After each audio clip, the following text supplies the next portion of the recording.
Hi friends, welcome back to my channel be happy. ಎಲ್ಲರೂ ಹೇಗಿದ್ದೀರಾ?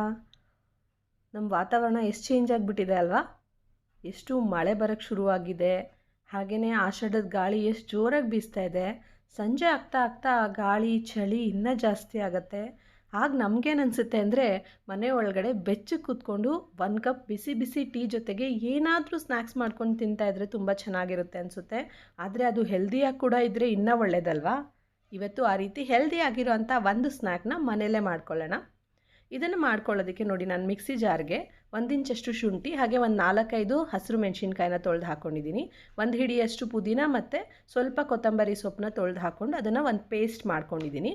ಈಗ ಒಂದು ಹಿಟ್ಟನ್ನ ರೆಡಿ ಮಾಡ್ಕೊಳ್ಳೋದಕ್ಕೆ ನಾನು 2 ಬಟ್ಲಷ್ಟು ಗೋಧಿ ಹಿಟ್ಟನ್ನ ಯೂಸ್ ಮಾಡ್ತಾಯಿದ್ದೀನಿ. ಫುಲ್ ಪ್ಯೂರ್ ಗೋಧಿ ಹಿಟ್ಟು, ಇದಕ್ಕೆ ಮೈದಾ ಅಕ್ಕಿ ಹಿಟ್ಟು ಏನೂ ಸೇರಿಸ್ತಾ ಇಲ್ಲ. ಸೊ ಹೆಲ್ದಿಯಾಗಿ ಕೂಡ ಇದೆ ಅಂತ ಅನ್ಕೋಬೋದು.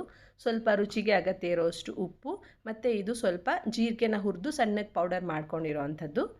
ಇದನ್ನು ಸೇರಿಸೋದ್ರಿಂದ ಒಂದು ಫ್ಲೇವರ್ ಚೆನ್ನಾಗಿ ಬರುತ್ತೆ. ಆಗಲೇ ನಾವು ಮಾಡ್ಕೊಂಡ್ವಲ್ವ ಪುದೀನ, ಕೊತ್ತಂಬರಿ, ಹಸಿಮೆಣಸಿನ್ಕಾಯಿ ಮತ್ತು ಶುಂಠಿಯ ಒಂದು ಮಿಶ್ರಣ, ಅದನ್ನು ಕೂಡ ಇದಕ್ಕೆ ಸೇರಿಸ್ಕೊಂಡು ಸ್ವಲ್ಪ ಚೆನ್ನಾಗಿ ಮಿಕ್ಸ್ ಮಾಡ್ಕೋಬೇಕು. ಆ ಹಿಟ್ಟು, ಆ ಮಸಾಲೆ ಏನಿದೆ ಎಲ್ಲ ಹಿಟ್ಟಿನ ಜೊತೆ ಚೆನ್ನಾಗಿ ಬೆರಿಬೇಕು. ಆವಾಗ ಚೆನ್ನಾಗಿರುತ್ತೆ. ಕ್ರಿಸ್ಪಿಯಾಗಿರಬೇಕು, ಮೆತ್ತಗಿದ್ರೆ ಚೆನ್ನಾಗಿರುತ್ತೆ ಸ್ನ್ಯಾಕು, ಇಲ್ಲ ಅಲ್ವಾ? ಸೊ ಕ್ರಿಸ್ಪಿಯಾಗಿ ಬರೋದಕ್ಕೆ 2 ಸ್ಪೂನ್ ಅಥವಾ 3 ಸ್ಪೂನಷ್ಟು ಬಿಸಿ ಬಿಸಿ ಎಣ್ಣೆ ಚೆನ್ನಾಗಿ ಕಾಯಿಸಿ ಬಿಸಿ ಎಣ್ಣೆ ಹಾಕ್ಕೊಂಡ್ರೆ ಕ್ರಿಸ್ಪಿಯಾಗಿ ತುಂಬ ಚೆನ್ನಾಗಿ ಬರುತ್ತೆ. ಈಗ ಇದನ್ನು ಮಿಕ್ಸ್ ಮಾಡ್ಕೊಳ್ಳೋಣ. ನೀವು ಯೂಶಲಿ ಶಂಕರಪೋಳಿ ಮಾಡ್ಕೊಂಡಿರ್ತೀರ. ಸ್ವೀಟ್ ಇರುತ್ತೆ, ಖಾರ ಇರುತ್ತೆ. ಇದು ಹೆಚ್ಚು ಕಮ್ಮಿ ಒಂದು ರೀತಿ ಶಂಕರಪೋಳಿ ಥರನೇ ಇರುತ್ತೆ. ಅದಕ್ಕೆ ಸ್ವಲ್ಪ ಮೈದಾ ಹಿಟ್ಟು ಯೂಸ್ ಮಾಡ್ತಾರೆ. ಬಟ್ ಇದು ಬೇಡ ಮೈದಾ ಹಿಟ್ಟು ಅಂದ್ಕೊಂಡು ನಾನು ಗೋಧಿ ಹಿಟ್ಟೆ ಯೂಸ್ ಮಾಡ್ತಾಯಿದ್ದೀನಿ.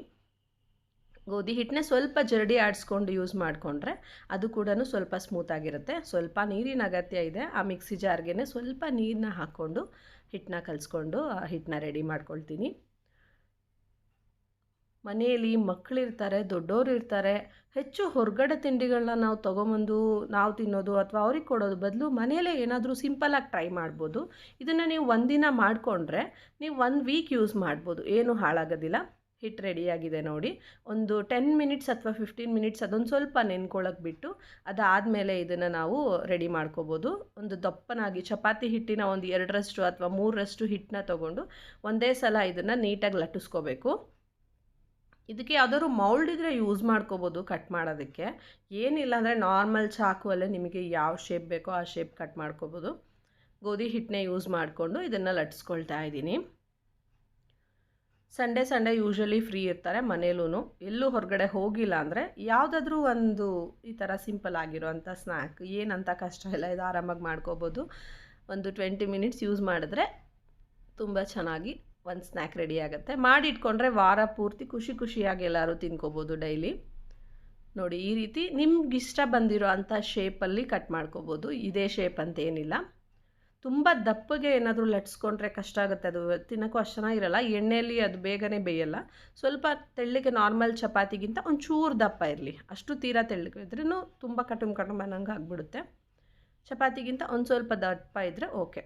ಆ ರೀತಿ ಒಂದು ಶೇಪು. ಇಲ್ಲಾಂದರೆ ನೋಡಿ, ಈ ರೀತಿ ಯಾವುದಾದ್ರೂ ಸಣ್ಣ ಡಬ್ಬಿಯ ಮುಚ್ಚಳ ಇರುತ್ತಲ್ವ, ಆ ಕ್ಯಾಪಲ್ಲಿ ನೀವು ಈ ಥರ ಪ್ರೆಸ್ ಮಾಡಿಕೊಂಡ್ರೆ ರೌಂಡ್ ಶೇಪ್ ಕೂಡ ಸಿಗುತ್ತೆ. ಇಲ್ಲ ಮೌಲ್ಡ್ ಇದೆ, ಡಿಫ್ರೆಂಟ್ ಶೇಪ್ಸ್ ಮಾಡ್ಕೋಬೋದು ಅಂದರೆ ಇಷ್ಟ ಇದ್ದರೆ ನೀವು ಅದು ಕೂಡ ಮಾಡ್ಕೋಬೋದು. ಇದು ಒಂದು ಪಾರ್ಟು ಸ್ಕಿಪ್ ಮಾಡ್ಕೊಬಿಟ್ಟಿದ್ದೀನಿ, ನನಗೆ ವಿಡಿಯೋ ಸಿಕ್ಕಿಲ್ಲ. ಇದ್ರ ಮೇಲೆ ಫೋರ್ಕಲ್ಲಿ ನೀವು 1-2 ಸ್ವಲ್ಪ ಹೋಲ್ ಮಾಡ್ಕೋಬೇಕು. ಒಂದು 2-3 ಕಡೆ ಹೋಲ್ ಮಾಡ್ಕೊಂಡಾಗ ಏನಾಗುತ್ತೆ, ಅದು ಊದ್ಕೊಳ್ಳೋದಿಲ್ಲ, ಇಲ್ಲಾಂದರೆ ಊದ್ಕೊಂಡ್ಬಿಡುತ್ತೆ, ಪೂರಿ ಥರ ಆಗಿಬಿಡುತ್ತೆ. ಸೊ ಎಣ್ಣೆ ಕಾದಿರೋ ಅಂತಹ ಬಿಸಿ ಆಗಿರೋಂತಹ ಎಣ್ಣೆಗೆ ನಾವು ಕಟ್ ಮಾಡ್ಕೊಂಡಿರೋ ಅಂಥ ಈ ರೀತಿ ರೌಂಡ್ ಶೇಪಲ್ಲಿ ಮಾಡ್ಕೊಂಡಿದ್ದನ್ನು ಮೊದಲು ಹಾಕ್ಕೊಳ್ತಾ ಇದ್ದೀನಿ.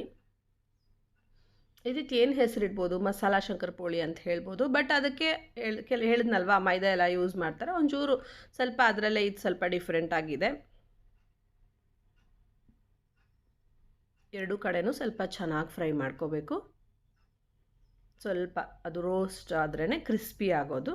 ತುಂಬ ಹೈ ಫ್ಲೇಮ್ ಏನು ಬೇಡ, ಮೀಡಿಯಮ್ ಫ್ಲೇಮಲ್ಲೇ ಎಣ್ಣೆ ಕಾಯಿಸಿ ಅದು ಮೀಡಿಯಮ್ ಫ್ಲೇಮಲ್ಲೇ ಚೆನ್ನಾಗಿ ಫ್ರೈ ಮಾಡ್ಕೋಬೇಕು. ಈ ರೀತಿ ನಾವೇನಾದರೂ ಫ್ರೈ ಮಾಡುವಾಗ ಫ್ಲೇಮು ಹೈ ಲೋ ಅಂತ ನಾವು ಡಿಫ್ರೆನ್ಸ್ ಮಾಡ್ತಾಯಿದ್ರೆ ಅದೇನು ಬೇಯುತ್ತಲ್ವ ಒಳಗಡೆ ಹಾಕಿರೋ ಇಂಗ್ರೀಡಿಯೆಂಟ್ಸ್ ಕೂಡ ಅದಷ್ಟು ಚೆನ್ನಾಗಿ ಬೇಗ ಆಗಲ್ಲ. ಒಂದೇ ಫ್ಲೇಮ್ ಫಸ್ಟಿಂದ ಯಾವ ಫ್ಲೇಮ್ ಇಟ್ಟಿರ್ತೀವೋ ಅದೇ ಫ್ಲೇಮಲ್ಲಿ ಬೇಯಿಸಿದ್ರೆ ತುಂಬ ಚೆನ್ನಾಗಿರುತ್ತೆ. ಓಕೆ, ರೌಂಡ್ ಶೇಪ್ದೆಲ್ಲ ಮುಗ್ದಿದೆ. ಇವಾಗ ಡೈಮಂಡ್ ಶೇಪಲ್ಲಿರುವಂತಹ ಈ ಮಸಾಲ ಶಂಕರಪೋಳಿ ಅಥವಾ ಖಾರ ಬಿಸ್ಕೆಟ್ ಏನಾದರೂ ಅಂದ್ಕೊಳ್ಳಿ, ಅದು ಇವಾಗ ರೆಡಿ ಆಗ್ತಾಯಿದೆ.